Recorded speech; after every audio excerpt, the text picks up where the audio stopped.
the odds on Bitcoin being an important asset 10 years from now, 20 years from now are extremely high. The reason I'm confident that the market cap of Bitcoin will be much higher, and I think that's going to be a big story behind the rally next year. You wrote that Bitcoin is the purest AI trade because its belief a moat strengthens as AI speeds up. Bitcoin is the only thing that I'm aware of, not Ethereum, not Solana, not any of them, because it's the only one that doesn't actually need to worry about the innovation comparison. How close do you think we are to the end of this particular distribution phase? I'll make a big statement here. I actually think it's over. The OGs will continue to be selling. They were inspired by an ideology of anarchy, of I don't believe the government is doing the right thing for us. There will be a short squeeze in Bitcoin at some point over the next few years. Well, a few things around strategy. I think one is, it was the first time I think I've ever heard Michael Saylor say that he would consider selling Bitcoin. He has an OG advantage here from a business standpoint in the digital capital structure of the future.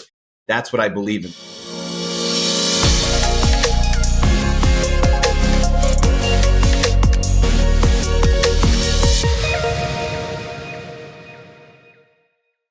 Good morning, afternoon, or evening, and welcome back to another podcast episode here on Coin Bureau. Today, we are being joined by Jordi Visser. He is the head of AI Macro Nexus Research at 22V Research and one of the deepest thinkers out there on a plethora of topics. So, Jordi, a very warm welcome to the Coin Bureau. Thanks, Nick. It's good to be here finally. Yeah, finally. Before we dive in, guys, quick few disclaimers. Nothing in this video is financial or investment advice. Please consult the disclaimer in the description for more information and consult your financial advisor before making investment decisions. Now, Jordi, as I mentioned in the intro, you have a breadth of knowledge on numerous topics, and it was hard to kind of narrow down most of these questions I had for you. But given that we are a crypto native channel, I would love to start on what's going on with Bitcoin right now. And this brings us to your latest piece, which is titled, quote, Handicap in the Future, What Horses, Poker, and Macro Legends Taught Me About Bitcoin. And it was really optimistic, especially for now when it seems that the general consensus, especially on crypto Twitter, is one of a bearish take. And I actually found this quite enlightening. So I actually summarized a few of the points in it on my Twitter. And these are, one, the edge isn't predicting the future. It's spotting when the crowd is wrong on probability. 2, Bitcoin's biggest feature right now isn't tech, it's how few people actually own it. And 3, the best risk reward shows up when most people still think the idea is stupid. So I want to kick over to you now. Do you want to potentially expand on a few of those? Is that a good read of the thesis? And what else do you want to add to that? Yeah, it is. And I let me clarify just one point on it. So I'm a person who thinks far out. But let's just break it down this way. I was trained as a trader. So I have the ability of talking to anyone on the crypto side. And I can tell you, current sentiment on Bitcoin is extremely low. I just posted something on X highlighting that in the equity market, we're seeing beta outperform quality. So think of it as risk outperforming safety. When Bitcoin fell from, 120 down to 80, the equity market was also seeing the same type of move where risk was breaking down relative to safety. What I'm focused on in this piece is I have no doubt in my mind that the odds on Bitcoin being an important asset 10 years from now, 20 years from now are extremely high. That does not connect back to the people I talk to on Wall Street. And when I say Wall Street, what people need to understand is the greatest argument for Bitcoin to me is both the demographic argument, but also the percentage of market cap for Bitcoin relative to the rest of what I would consider the store of value. And what people kind of get into is converting Bitcoin to digital gold. I will write a Substack at some point soon with a belief I have that Bitcoin, a store of value is equity, a store of value is bonds, a store of value is real estate, a store of value is gold. Bitcoin to me is not digital gold. It's a digital store of value, which means it is converted, or it should be compared to the entire fiat store of value. I think this is an argument that Michael Saylor has too. I believe in it as well. So the reason I'm confident that the market cap of Bitcoin will be much higher and that it's mispriced right now, and that's what I go through in this piece, is that 5 to 10 years from now, there will be a rotation out of these fiat assets and into Bitcoin. It already should have happened at a faster pace. But the reality is, to the degree that it did happen, is why Bitcoin's market cap has been soaring faster than any of the fiat market caps. So for everyone who's listening, and I'm sure your audience is predominantly crypto based, I can tell you in my meetings with anyone above the age of 50, the probability that they embrace this story is very, very low. The higher in age you go, the lower it gets. The more money they have, the lower it gets. So if you believe in this transference of wealth over the course of the future, the odds on Bitcoin working or continuing to go higher is very, very high. If you add in the demographics that for every dollar transferred from someone in their 70s to someone in their 30s has a positive edge to it, which is the way, again, I handicap a horse race, that has a positive tailwind to it. So I'm not getting caught up, Nick, in the day-to-day things. This is my view in the future. And then I'll incorporate kind of the thing I said about risk versus beta or risk versus volatility in the equity market as a timing tool. I think Bitcoin is going to go much, much higher. And I think it's because there's so many people that doubt it still that control most of the world's money. Yeah. You've also in that piece, or you've said it not numerous times, that this ties into your thinking around AI, which you're also very bullish on. You wrote that Bitcoin is the purest AI trade because its belief a moat strengthens as AI speeds up, which is a pretty bold statement. So can you expand on that a bit more?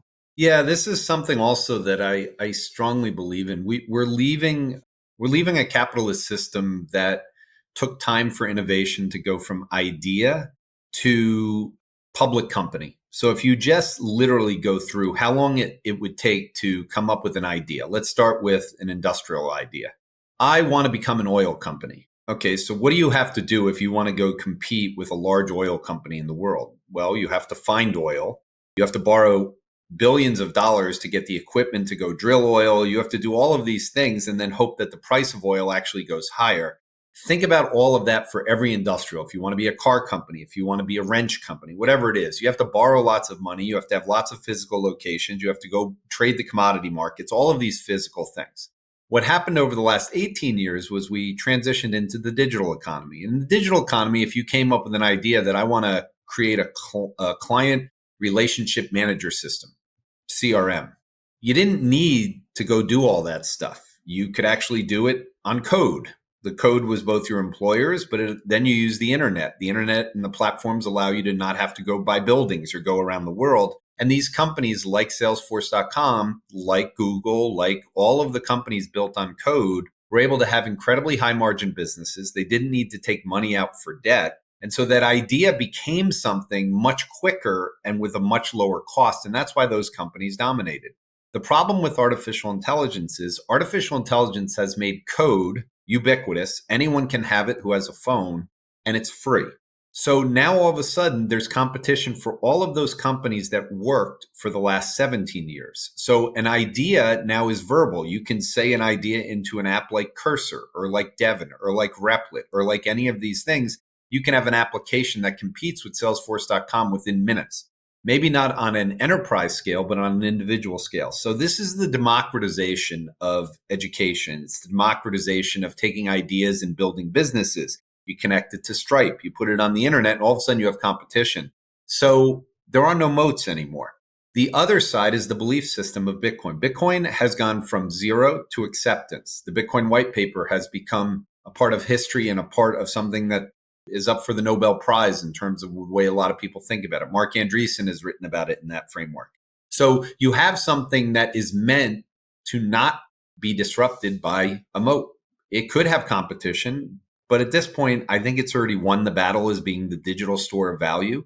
And so when you get to that place in time, AI will disrupt all businesses. It has already disrupted real estate. And the reason it's disrupted real estate is we had COVID. COVID allowed people to work from home. Well, now around the globe, you don't need physical buildings to go work in. You can create a business very quickly with very few employees. You don't need to borrow money. So we've made real estate and this concept of traveling into cities moot. It's just not there. So AI, as it accelerates, as humanoids come in, all businesses, regardless of what they do, even manufacturing businesses, because if humanoids cost $20,000, you're now bringing the margins into physical companies as well. Everything goes from idea to monetization. And Bitcoin is the only thing that I'm aware of, not Ethereum, not Solana, not any of them, that doesn't it's a belief, it's not an innovation, and that becomes the strength. So I believe Bitcoin will be the best performing asset because it's the only one that doesn't actually need to worry about the innovation comparison. Very good argument. So it's that concept of in an AI world, there is no scarcity, and Bitcoin is a scarce asset in terms of its supply. So coming back to the arguments around a lot of the big institutional asset allocators out there that you know of, because obviously you have a TradFi background, you still work with these guys, you talk with them regularly. And one of them you say is demographic as well in terms of age component. But what are their main reasons for still not wanting to allocate to Bitcoin? I guess to the extent in your piece you say that they still pricing, Bitcoin at a 100 to 1, or even worthless, while you're closer to 3 to 1 in terms of the potential upside for Bitcoin, if you're coming back to the idea of horse racing. So why do you think they're mispricing it so much? Two very simple human emotions, fear and need. So on the need side, let's start with the need. If you're wealthy, why do you need Bitcoin? You've already accomplished what you want. If you have quote unquote $1 billion, $100 million, $50 million, you don't actually need it. And I think, again, Michael Saylor has done a great job of arguing that the countries, the companies, the individuals that need it will eventually get there. I think his business, MicroStrategy, when I first really got interested in this connection between TradFi and macro and AI, it was based on the premise of what Michael Saylor said, which is his business was being disrupted. Who is it being disrupted by? The government, in terms of the debasement side. He had $1 billion of cash sitting on his balance sheet, but the government was now moving rates to zero, which means he wasn't going to receive any interest, which sped up his demise if he just let it sit there in treasuries. On the other side, he was being disrupted by AI. And yes, it was AI. It was machine learning has been around since 2007, 2008 in a big way, growing way. But he talked about the fact that he couldn't compete with the Mag 7, that Microsoft was already destroying his business, and how would he ever catch up? So he was a zombie. On the flip side, for all the things we mentioned, if you're a pension fund manager who runs a pension fund, you clearly don't have the need at this point because the Mag 7 have been producing returns that are very similar to what's been happening with Bitcoin. So we actually need the growth stocks to start underperforming, which I believe, as I said, is going to happen with AI. And I believe it's going to start happening in 2026, which is the most bullish argument I can make for Bitcoin, is that they're going to be searching for need finally. But on the flip side, you have the fear side. If a pension fund makes an allocation to Bitcoin and it proves out to be a scam, they lose their job. So they don't have the incentive to get involved in it. This is the way the traditional finance world works. If you have money, you don't want to take risk. If you're a billionaire and your kid is running the family office, the kid's going to be defensive with the money until the patriarch is gone. The matriarch is gone. It's just the way it's going to work. So fear and need are the two emotions that are driving, let's say, the speed of it. And that's why when you get someone like El Salvador, why are they involved in it? Because they have the need. They're not scared of the outcome because they've already lived in it. So Bitcoin is owned primarily by people in that framework. I wrote a paper called The Silent IPO, which was about the old guard, the OGs that are now selling. Well, they got involved for ideological reasons, but they were wealthy. They weren't poor people. They weren't the people that needed it. They were inspired by an ideology of anarchy, of I don't believe the government is doing the right thing for us. Well, now, unfortunately, they have no need to own it, not in the size that they do, because they're now wealthy or wealthier than they ever were. So I believe there's a churning that's going on around these levels. The government is supporting it. They're trying to get individuals in. ETFs have come. They're allowing individuals to get in. So we're opening up the door. And I think this is the way people should always think about it. There's people that have need. There's people that, on the flip side, are fearful. And I think that's what's slowing down or being the friction of moving more money faster over. Yeah, and you made a point there around what's required for these allocators to want to consider investing into Bitcoin or shifting into Bitcoin, and that's the concept of growth stocks underperforming, which will be helped on by AI. My question related to that is, in that scenario when AI is transforming the world, all these AI companies, the ones that are in the Mag 7 that are driving a lot of the stock performance right now, they're going to continue performing surely in terms of like growth. Is it potentially a situation where AI companies right now, in the right now, that have been performing so well, could take away some of that mind share and indeed momentum invest in factors, if you think about TradFi investing as factors, momentum is one of them, that these allocators may think, actually, although I know that the growth stocks, what the traditional growth stocks aren't doing well because AI is a disruptor, I could just allocate to one of the best performing asset classes of last year, which was AI and Mag 7. Well, here's the reality with the Mag 7. The S&P 500 this year is up about 16, 17% as we speak. Of the Mag 7, 5 of the 7 companies have underperformed the S&P 500. Only Google has really outperformed this year. I believe that that's going to continue. So in no way, shape, or form do I believe those companies are going to outperform. And the reason I say the S&P 500 is because what people have to think about, yes, the S&P 500 is up a lot this year, but this is with those companies being up. I think many of them are going to be under pressure because they're doing something that they didn't have to do ever. If you go back to my argument of an oil company and what it needed, these Mag 7 companies are spending an enormous amount of money to compete with the other companies on a commodity that is free. So they're spending tons of money hoping that they're going to get their revenues in the door. I don't think they're going to get enough revenues in the door to justify the earnings multiple that they have. So I expect that their earnings multiples will compress over time. There will be some, like Tesla and things that'll benefit from humanoids, that'll probably outperform. But the reality is, when you go through the rest of the world, Tesla is very similar to Bitcoin. The majority of people in TradFi don't believe in Tesla. They don't believe in Elon Musk. It's one of my favorite topics in the world. The Substack I wrote 2 weeks ago was on the credibility of Elon Musk and what he's talking about. If the world goes through what I think it's going to go through, so far this year, we had a big AI year, but foreign stocks have outperformed the US.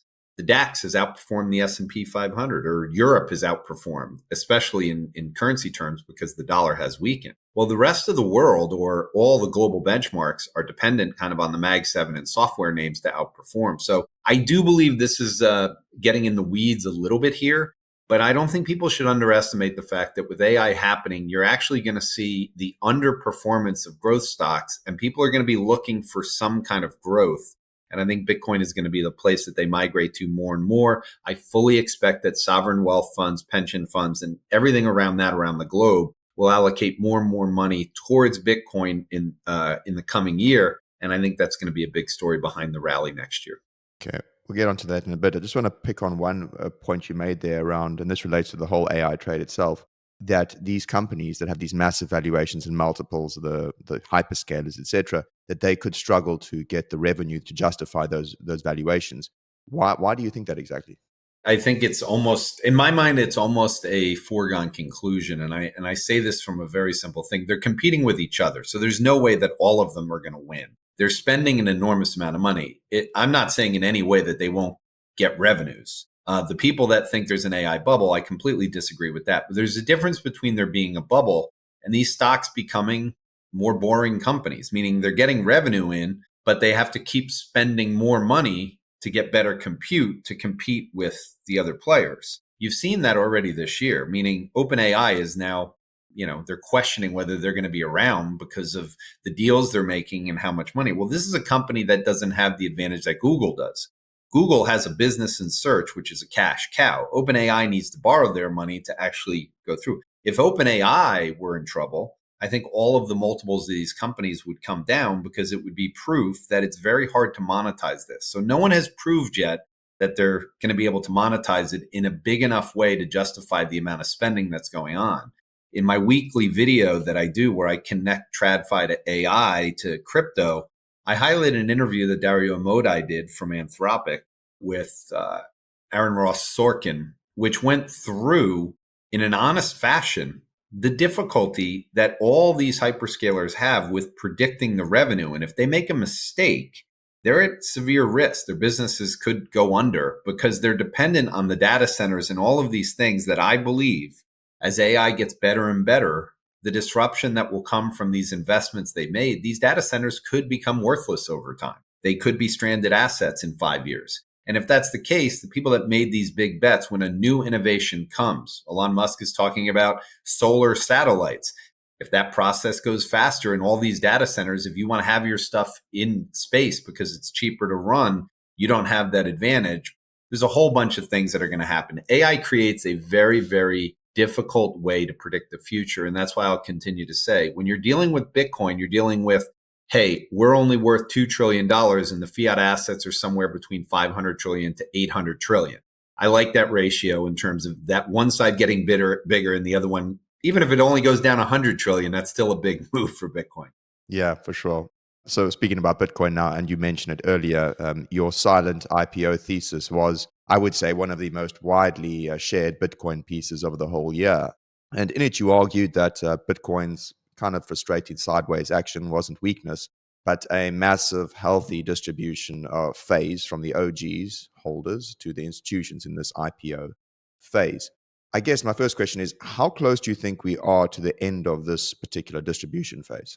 I'll make a big statement here. I actually think it's over. I think it's kind of been over to some degree since October, and this is the reason why I'll say it's over. The OGs will continue to be selling, but it comes down to, is there more buying power now? When we were going up to all-time highs, what people have to understand is the selling was happening during that entire article. This wasn't something that I wrote. I was hearing about it. Mike Novogratz was talking about it openly from Galaxy in the earnings reports. This had been going on during the summertime. So when I see anything that has that much upward buying pressure, which again, I view this as being kind of the important buyers of the world. Let's break them down so that people can get kind of my deep feelings on the way this is working. There's three buyers that I care about. One of them, let's just put them in as the most important buyer, which are countries like El Salvador.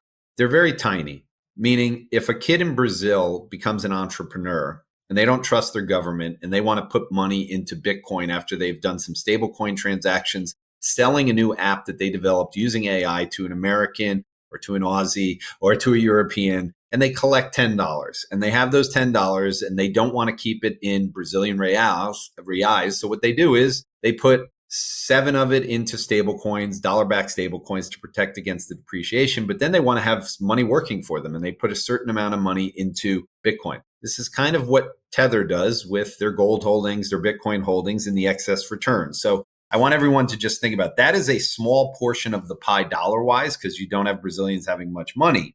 The second point is the institutional side, the ETF buyers. Let's put them in as the wealthy individuals around the globe, including pension funds, sovereign wealth funds, and the people in the Western world. Most of the M2 of the world is effectively in China, the US, and Europe.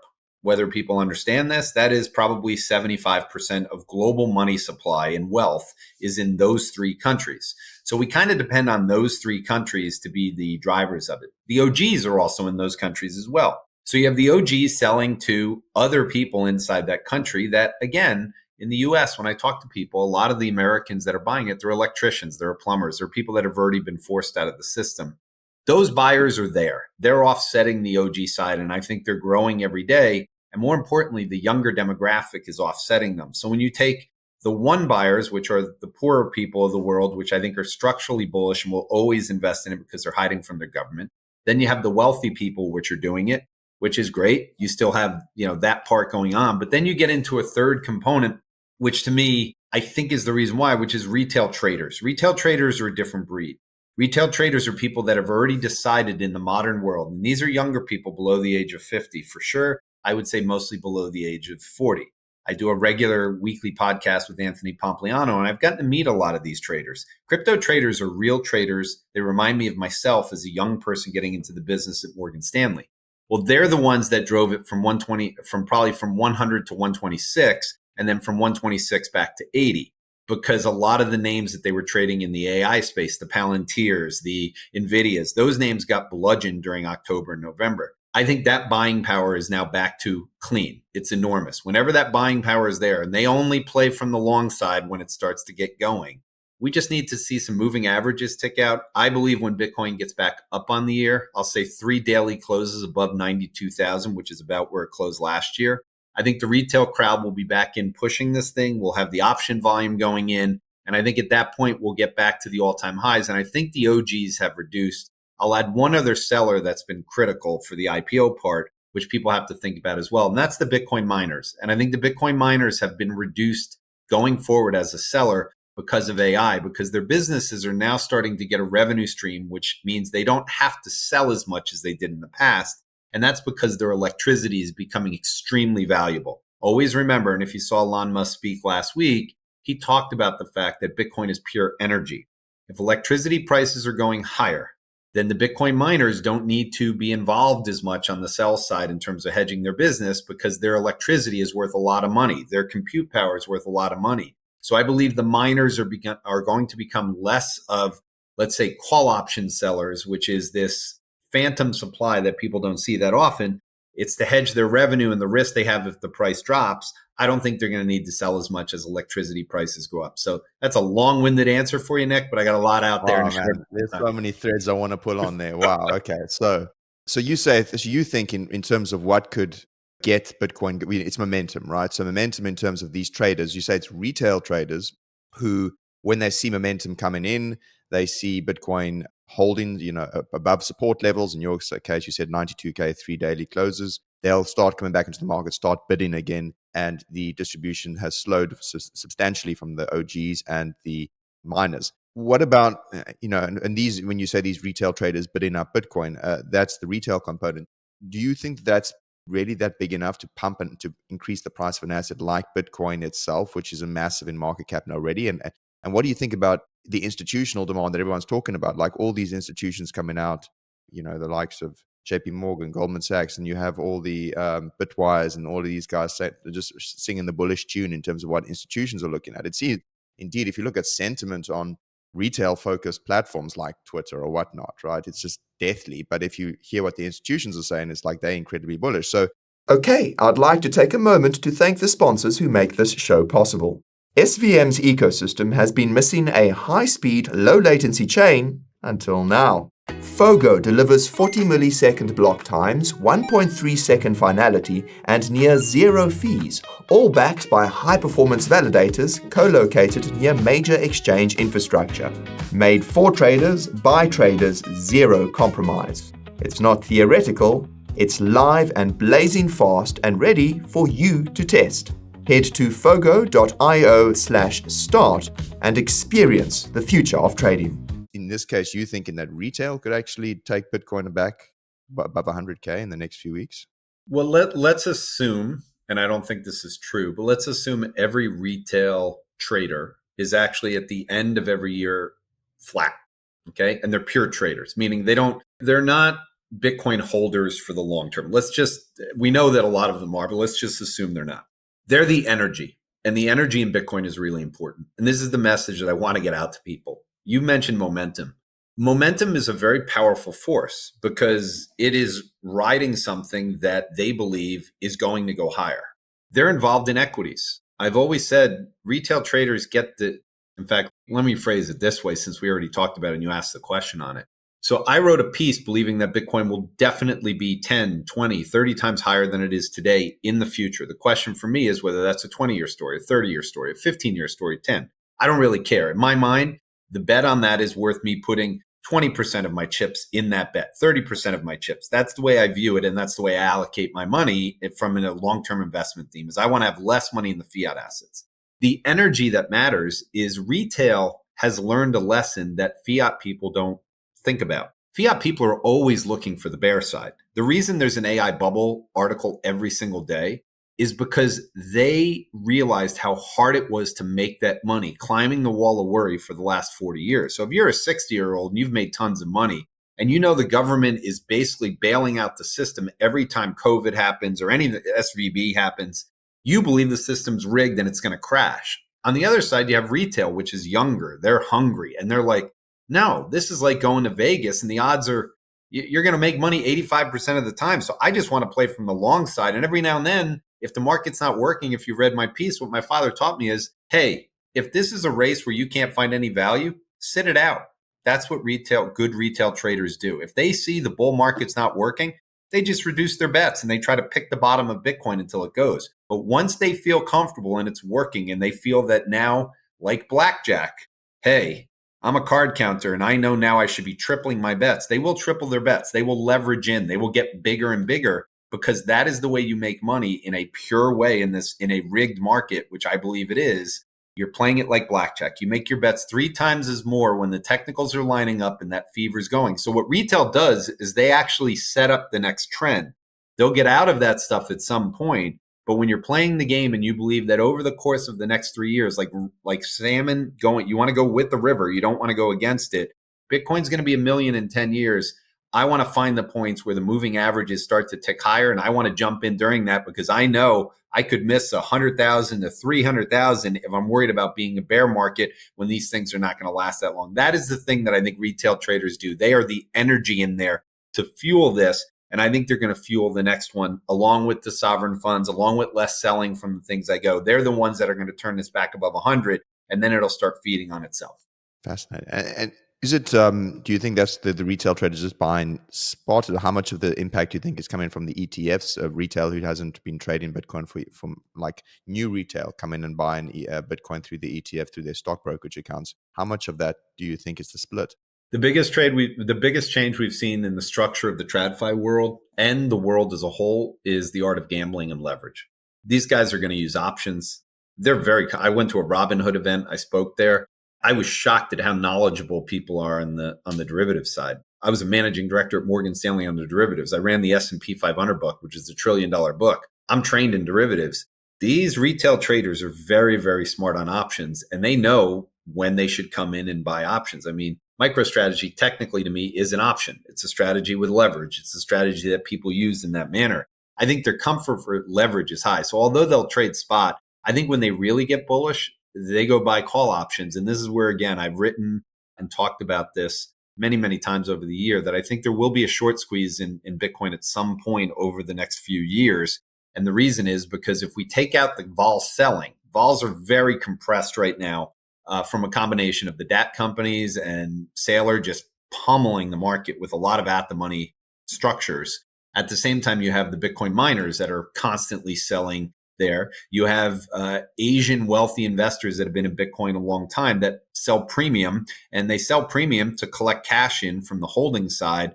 This is something they do in the equity markets as well. So at some point, we're going to get through that supply, and those sellers of options are going to need to turn to be buyers to cover their shorts. And I think that day is coming sooner rather than later. So the next rally we get, when we get some steam going, I want to see if vol starts going higher as price goes higher, because that'll be the big change. So the option market is the biggest change, Nick, that's happened in the traditional finance world. Gambling is a big part of the culture for younger people. And I think this is something that people haven't adjusted to yet. Very interesting.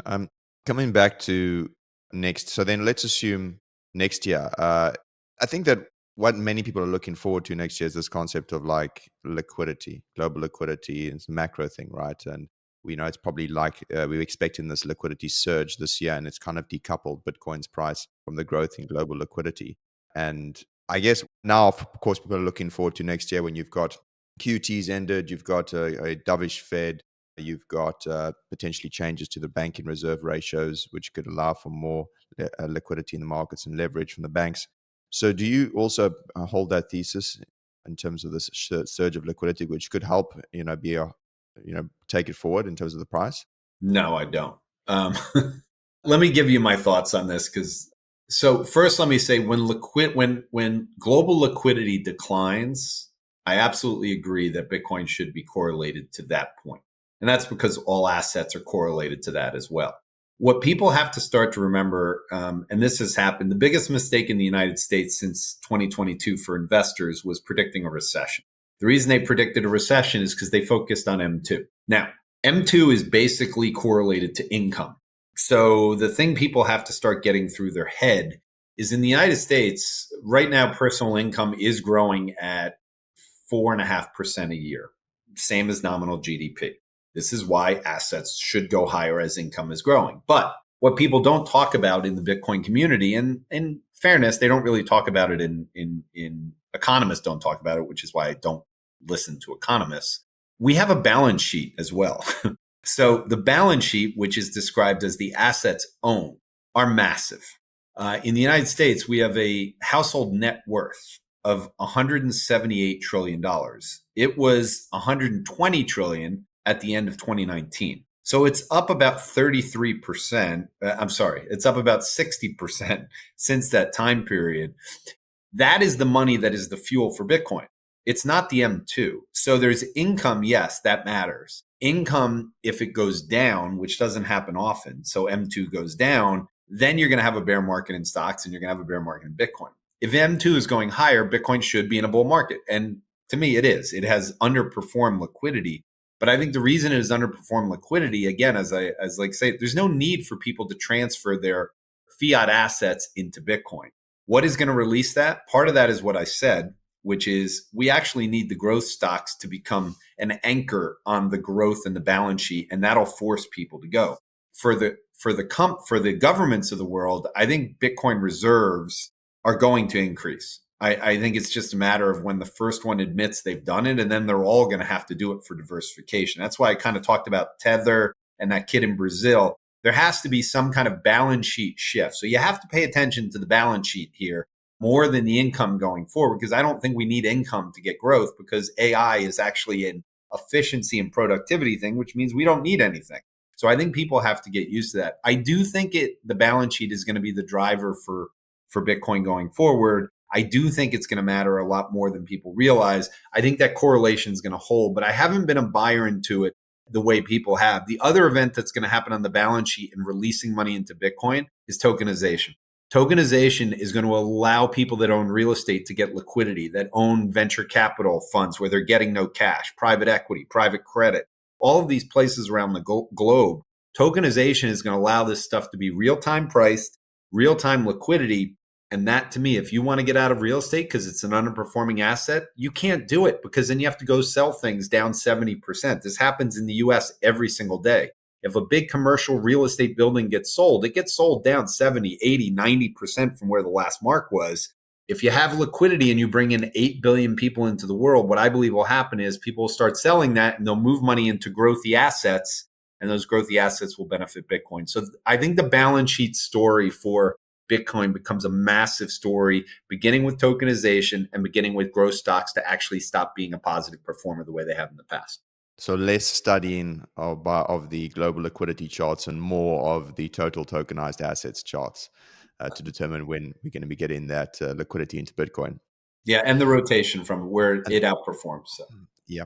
Focusing potentially on the bearish case, I would say, in terms of what's happening right now. And you mentioned MicroStrategy earlier. And historically, you've been consistently positive on MicroStrategy and the broader DAT trend. And obviously, they've come under pressure, the marginal more so than others. But can you walk us through what you think is one of the most important, why you think it's still one of the most important corporate innovations of this cycle? And are you at all perturbed about the current state of the DAT market? Well, no, I'm not perturbed. I mean, it's cost me a lot of money this year in terms of owning MicroStrategy as part of my portfolio. Lost that you don't sell, so it's not a loss that you don't sell. So it's all good, man. Yeah, I own plenty of Bitcoin. I own a lot of semiconductor stocks. Those have done well. The semiconductor stocks have been just gigantic this year. But MicroStrategies, in fact, I've been doing some tax loss selling and restructuring, taking advantage of some of the losses that Michael's created. But I'm still very positive on MicroStrategy as part of this. It's obviously suffered dramatically from two components. So if I view MicroStrategy as Bitcoin, I view it as innovation as Bitcoin becomes the growth name, meaning if you need something that is a highly levered to Bitcoin as Bitcoin becomes collateral and things like that, I think Michael has he'll own most of the world's Bitcoin. So if you wanted to say, hey, the OGs are reducing their numbers, well, that means MicroStrategy becomes one of the largest holders every single day just by the fact that people are reducing theirs. So I still believe in that component. I think the other thing that's hurt him, aside from Bitcoin just having a 0 year, is the fact that he depends a lot on volatility, and volatility's collapsed. So MicroStrategy is a reflection of the volatility in the market as well. So I view MicroStrategy as correlated in terms of their NAV premium to the fear and greed index within Bitcoin. When it's at the lower end, it's going to be at the lower NAV premium. I view it as when Bitcoin is just horrible and not moving, it should go down. And then when vol comes down as sharply as it has, it should go down more than Bitcoin. So it hasn't surprised me. One of the things I do when I handicap a horse race or I handicap a position that I have in my portfolio, does it make sense, the price action? The price action makes complete sense based on what I said. But then you add in the other component you asked about. It's been a huge year for these DAT companies coming to the market and taking up supply. And I think that has created a negative spectrum from investors that maybe would buy it because they have other choices. They have other things they can do. but I still think the story for Bitcoin is about the future of Bitcoin as it goes higher. And in particular, when the growth equity names are not working, MicroStrategy becomes more important relative to those other names. So I still believe in the story. I still believe in it, but that would be my angle or my analysis, my handicapping analysis of MicroStrategy for this year. Yeah, and no doubt, MicroStrategy is a different in a different category entirely from all the others, the marginal ones. But I think the big concern right now, well, a few things around strategy. I think one is the fact that it was the first time I think I've ever heard Michael Saylor say that he would consider selling Bitcoin to, if they weren't able to fund the dividend payments to the preferreds in any other way. And I think also there's now a lot of concern around MSCI wanting to de-index stats. I'm just wondering, first of all, do you think that MSCI would do that? Do you think they have a justification for doing that? And how badly do you think this could impact on forced potential selling in the likes of DAT shares like strategy? So this is a very simple answer to me. The things that you mentioned, if at the beginning of the year we said were they stories or not stories, they were not stories, which means they're built into the price now. So in the case that there's some probability of what MSCI does, this is probably a sell the news event. The number one thing that will drive MicroStrategy in the long term is the price of Bitcoin. End of story. His need to sell things, unfortunately for Michael, he had a free ride for a little while. At some point, the investors start complaining. He's been through this game before with his own company. The board starts getting kind of twitchy. Hey, we're not making money. What's going on? So I think this is the normal. You can't separate yourself from the fiat system completely. And I think this is lesson learned, which is not shocking to him. He's got some bravado. He's got some arrogance. He goes out there and he talks about it. At some point, he recognizes that, all right, I got to play the game. People are yelling at me. They're going this. The stock's not acting well. We need the performance to go up. He has to say something that he would do, that it has to go to answer a question. The structure of the company is not an insolvent situation. So every time I hear someone say, listen, I'm like, well, how far can the stock go down below NAV if Bitcoin's at 200,000, 300,000, 400,000? You think it's going to sit here? So all the things you mentioned to me are only relevant because Bitcoin is sitting at 90,000 unchanged for the year. If Bitcoin was 180,000, we wouldn't be having these conversations. So the positive side is these were not part of the story at the beginning of the year when it was 90,000. They are now part of the story, meaning they're built into MicroStrategy's price when it is 90,000. I will say at the end, if you created a very simple formula, go back to your algebra days and said, what is the price of MicroStrategy? How much is the things you mentioned? And how much is the price of Bitcoin? And Bitcoin is the majority of it. So whether it's 80%, 90%, this is more a function of Bitcoin being at these levels than it is the things you mentioned, because those will go away, including the MSCI part, as a discount relative to Bitcoin going higher. So I'll stick with the fact that we just need Bitcoin to go higher for this not to be an important thing. Yeah, indeed. It's just a leverage bet on Bitcoin, to be honest. Wait, let me just add one thing, Nick. So my view, I would not own it if I thought it was a leverage bet on Bitcoin.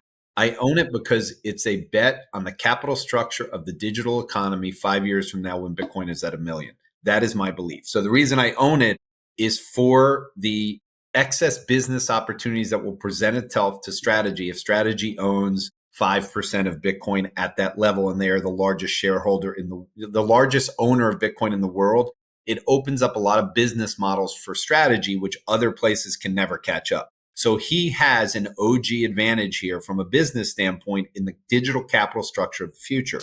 That's what I believe in. So I just want to make sure I do not own it for the leverage side. I own it for my viewpoint of how important it'll be to be that size of an owner in the digital capital structure of the future. If you don't mind me asking, what do you own, the commons or the preferreds or combination? The commons, purely Okay, the commons. Pure commons. Okay, well, let's assume Strategy manages. And what do you think about some of the more marginal players then?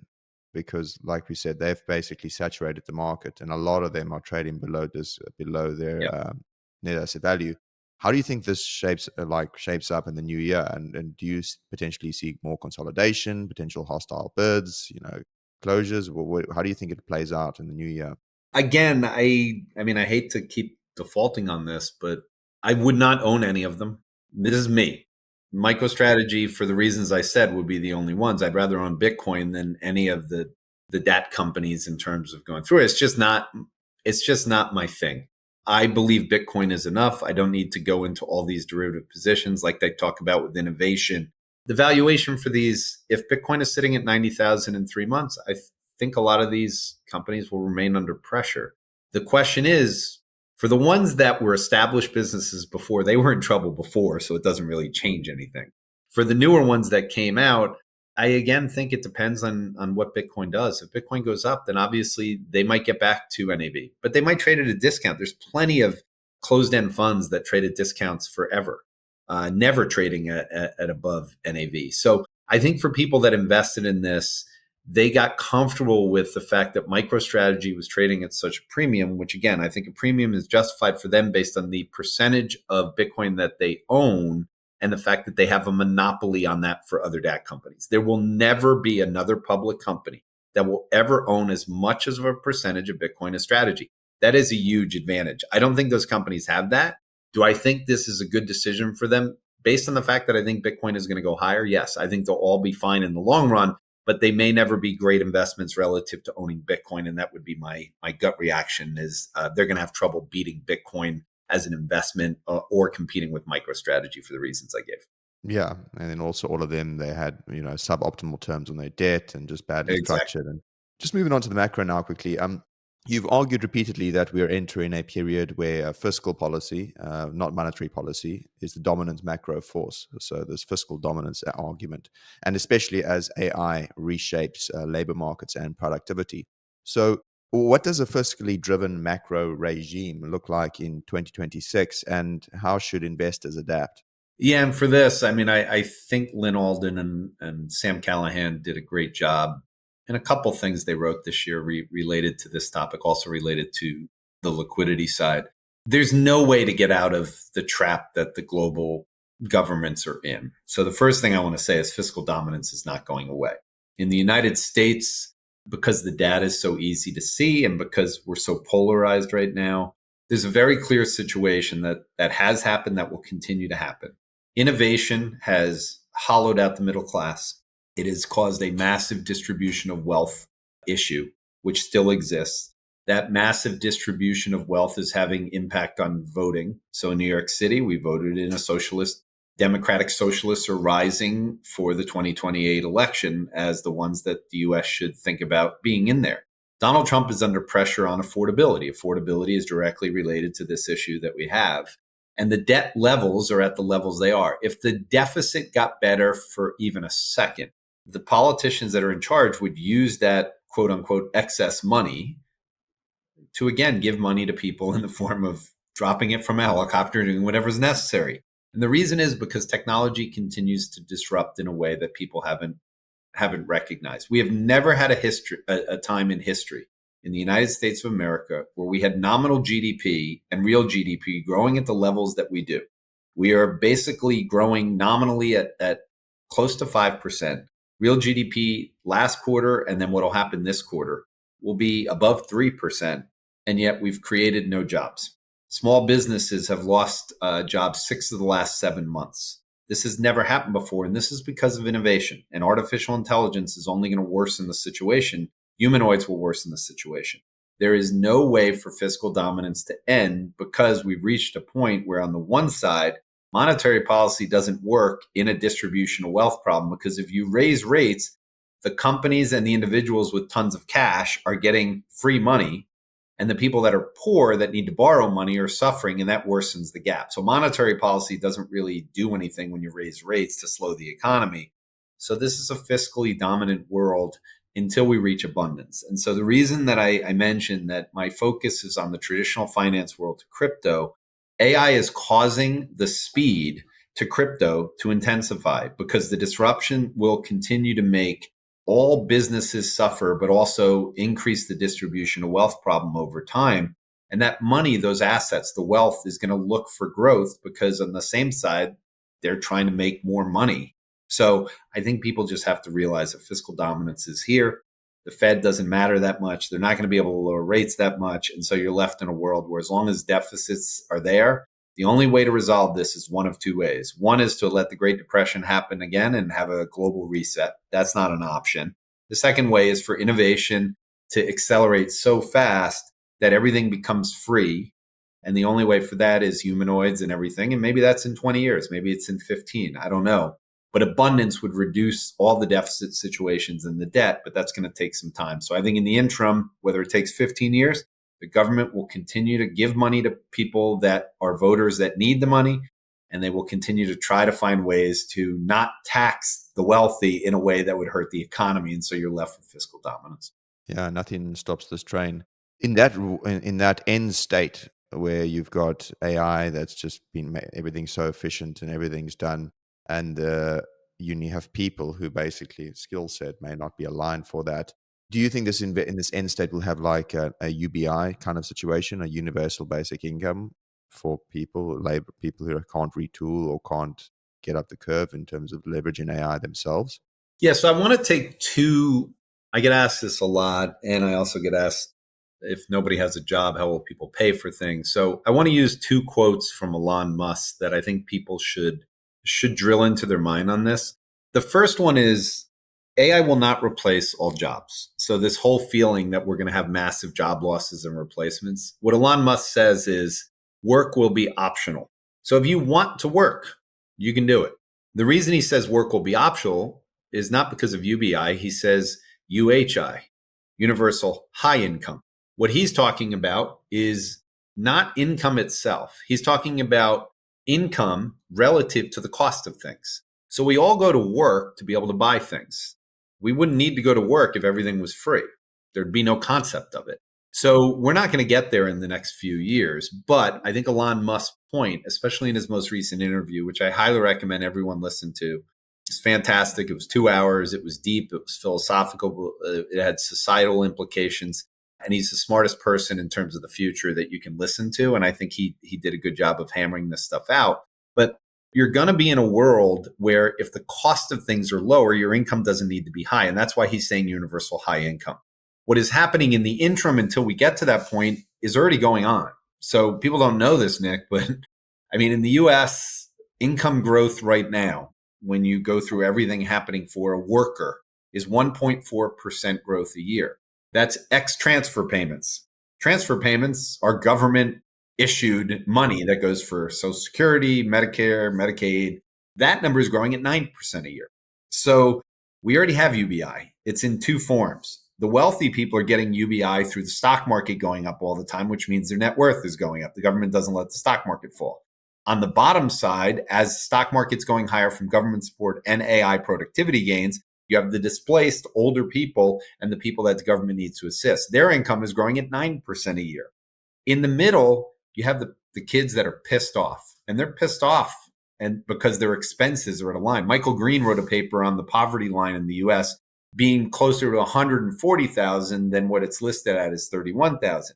If you read through his documentation and his work, although there's a lot of things, he wrote it quickly, clearly, there's a lot of truth in it. And one of the things that gets important is if your auto insurance is really high, if your home insurance is really high, if your child care is really high, then a 35-year-old that needs to take care of two kids, it costs you about, $4,000 a month. I mean, that means you're stripping a lot of your money out. And if one person stays home, you've now cut your income by 30%, 40%, 50%. So I think what's happening is UBI is happening, and the people that are not getting it from either the stock market or from the government, they're the ones complaining the most because they're in this spot that Michael Green talks about, which is the most frustrating. And I think that is going to continue until we get to Elon Musk world. So there's a bridge to that, but it's going to take a long while. In the interim, everyone should just expect the government to print money. That's the one thing that's going to remain constant, government money printing. So just to finish off with, Jordi, just a few, some lighthearted questions. And I wanted to ask you, given that you're such a deep thinker on many different topics, is there a book, movie, or idea that had shaped the way you think about the future? One of each, or one? There's so many I've read over the years. One thing I will say to people who've never seen me, I do a weekly YouTube. It's meant to educate people on what's happening each week. But within there, I always reference books, podcasts that I listen to regularly. I'll pick 3 books that two that I've referenced recently. One that gets into a topic that I very seldom get to speak about, but I'm going to write a Substack in. So One of them is called A Whole New Mind by Daniel Pink. This book gets into, had a huge influence on me thinking about the future differently.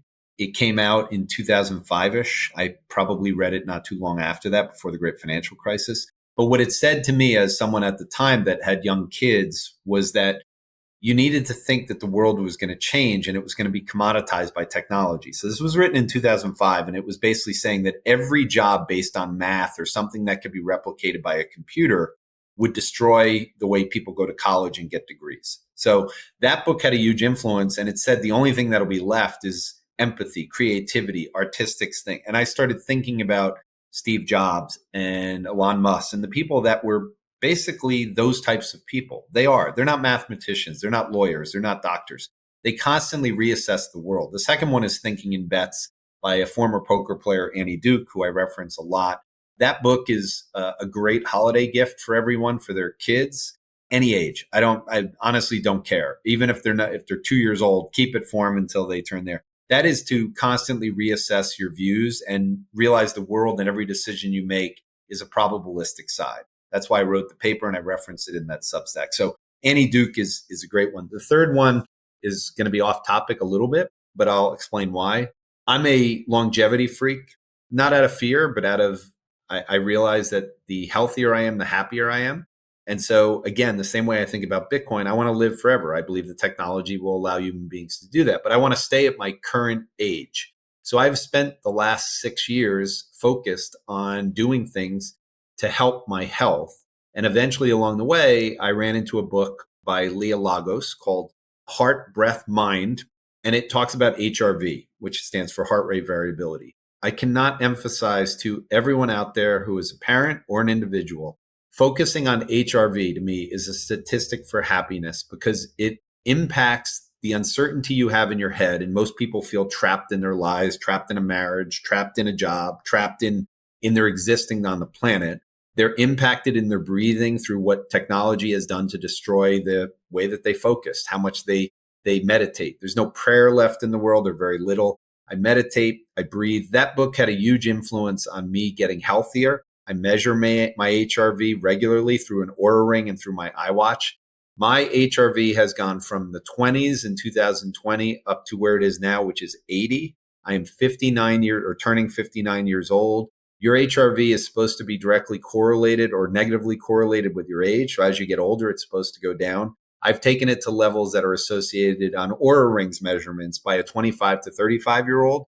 So this is a measurement in a book that's had a huge influence on me. It makes me sharper. It keeps me younger, which allows me to learn more. And I'm just not scared of anything. So those are 3 books for you, Nick. Heart, Breath, Mind. I'm going to put that one on my Christmas wish list, 100%. Thanks for that. It's a good one. Then final question to finish off with, Jordi. One thing that you believed 5 years ago that you no longer believe today? Good question. I could make a joke and say my sports teams are never going to win a championship. That would be a joke, though. All right, let me say money this. systems sustainable. No, I'm going to do something related to work. 5 years ago, I actually thought I would still need a job for being happy, meaning working at a business. And what I realized over the 5 years through reflection and stopping, and maybe this is some advice for people, the most painful experience of my life is managing people. The most painful. Anyone who runs a business, and I had the fortune and misfortune to start managing people at 29 years old. I enjoy mentoring people. I enjoy teaching people. But because of AI and the internet, I can actually mentor thousands of people through the webinar series I'll be creating and through all the things I'm going to be doing on my paywall, far better than managing people. When you manage people, and I realize this in hindsight, you're directly connected to their compensation. And when you're directly responsible for their compensation, you're also always wrong in whatever number you come up with. So what I'd rather do is inspire people to work harder, inspire people to be entrepreneurs, and inspire people to make more money as opposed to always giving them less money than what they hope for. So that's the thing I learned philosophically that I wasn't prepared for. But thank you, Nick. Yeah, no, well, it's true. How you have more reach to help people out instead of having to necessarily micromanage them to do it. Kind of like take a horse to the water, you can't make it drink, or So that makes sense. Well, thanks, Jordi. This has been I really enjoyed this conversation and tapping your brain on all these wide array of topics. I'll leave links to your Twitter and your Substack below in the description. Where else can people follow you? Your thoughts and thinking. YouTube is the biggest place. That's at J Visser Labs as well.